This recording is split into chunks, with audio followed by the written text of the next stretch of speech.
Irmãos e irmãs, neste domingo nós estamos celebrando o tempo comum. Jesus começa a sua vida pública. O evangelho de hoje tem uma grande relação com o evangelho que nós ouvimos, no último domingo, o evangelho da Epifania, da manifestação de Jesus. No último fim de semana, nós ouvíamos que os magos chegaram a Jesus porque eles foram orientados por uma estrela. A estrela os conduziu a Jesus.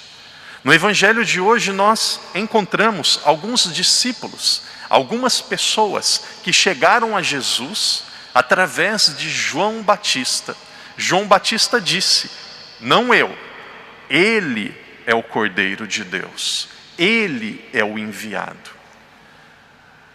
No primeiro milagre realizado por Jesus, bodas de Caná, onde Jesus transformou a água em vinho, um milagre belíssimo. Quando os servos encontraram-se com Nossa Senhora, eles perguntaram o que eles deveriam fazer.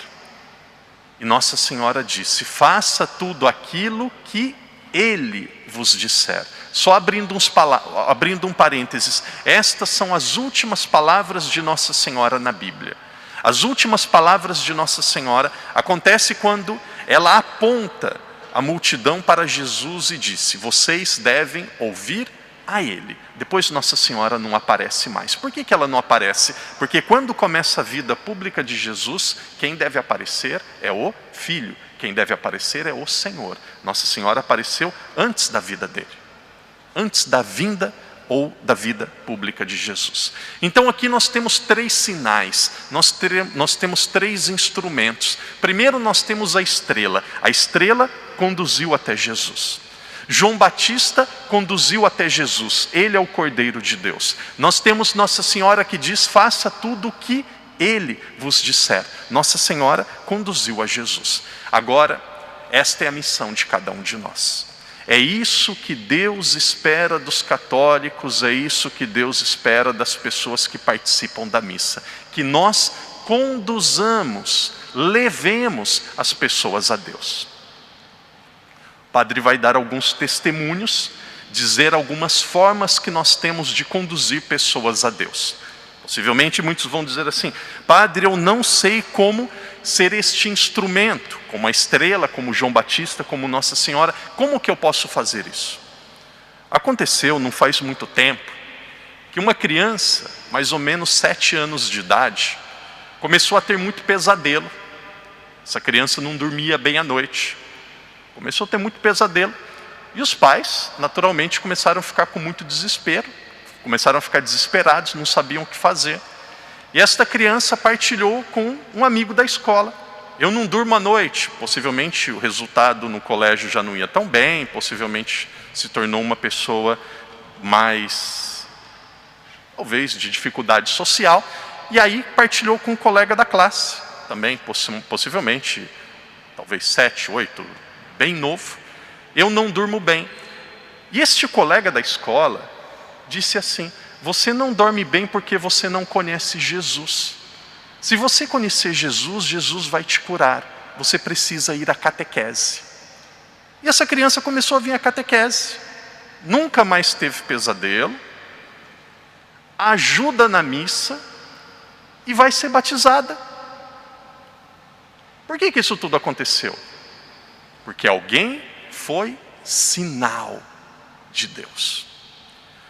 Não faz muito tempo, uma avó me procurou dizendo assim: padre, a minha neta tem mais ou menos 18 anos de idade, uma criança, e ela apareceu grávida, e dizia assim: vó, eu não tenho trabalho, vó, meu namorado já me deixou, vó, o meu pai e a minha mãe, quando ficarem sabendo, eles vão me matar, vó, eu não posso ter esta criança.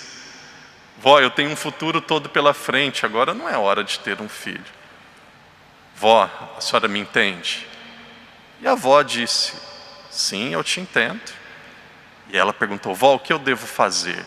Ela falou: tenha a criança e depois nós conversamos sobre as outras coisas. Viu? Instrumento de Deus. Tem a criança e depois as outras coisas nós resolvemos. Se você vai casar na igreja ou não, não precisa decidir agora. Se você vai ter que deixar de morar com seus pais, não precisa decidir agora. Tenha a criança. Viu? O que esta avó foi? Ela foi um sinal da presença de Deus. Muitas pessoas dizem assim, às vezes até católico. Pessoas colocam o padre na parede. Padre em caso de estupro. Como que a mãe vai ter um filho? Quando ela olha para aquela criança, ela vai lembrar daquele ato que aconteceu com ela. Então aqui nós temos 3 pessoas. Nós temos a mãe, nós temos o estuprador e nós temos a criança no ventre. Dos 3, quem tem que pagar pelo crime que aconteceu? Alguns dizem que é a criança e é o estuprador, o bandido.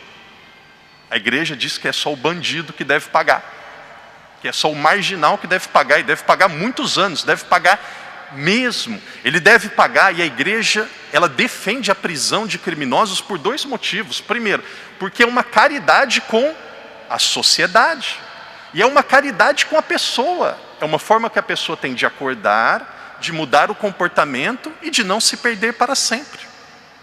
Independente do que aconteceu, a vida humana, ela é sagrada. A vida humana é sagrada. Existe um grupo nos Estados Unidos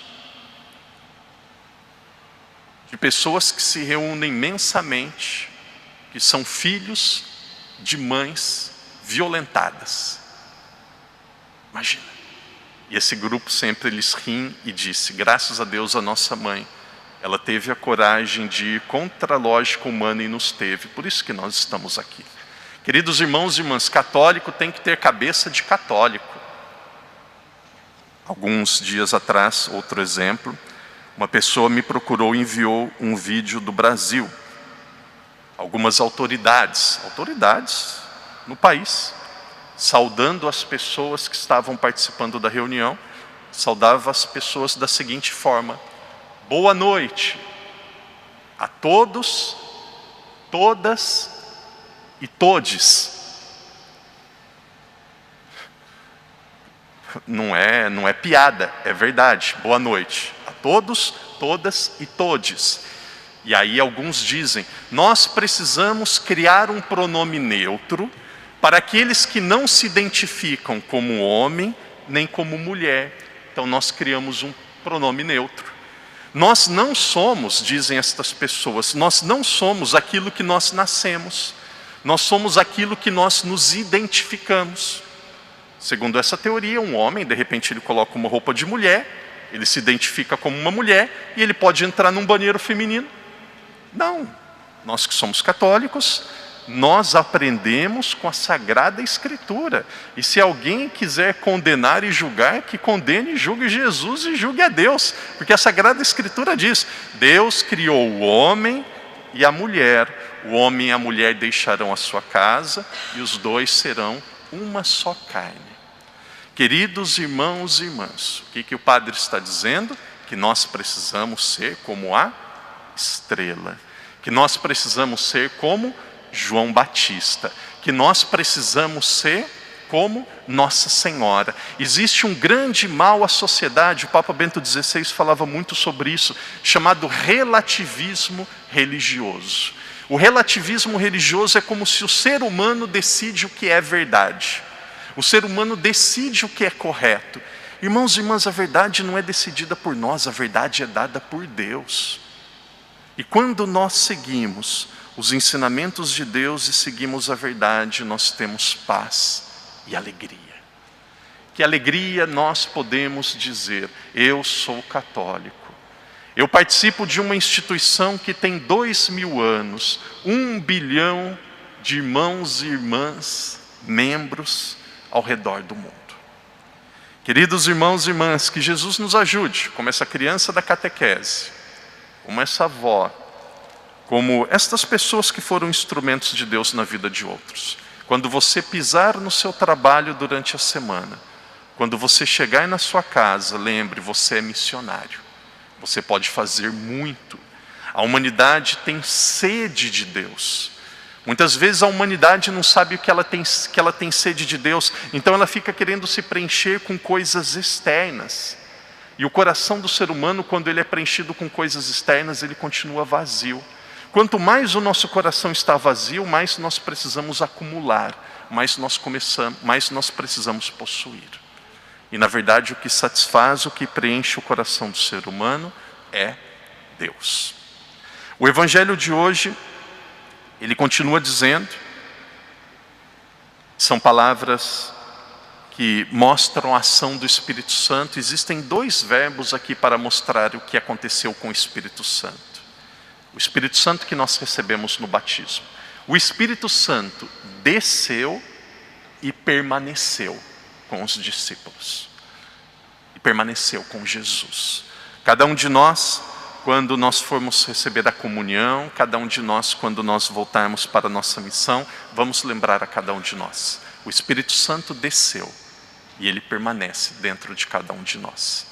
Que Deus nos ajude a termos paz, a termos sabedoria, para vivermos bem a nossa missão de instrumento, a nossa missão de estrela, a nossa missão de conduzir as pessoas que Deus vai colocar na nossa vida, porque todo mundo tem uma sede muito grande de Deus.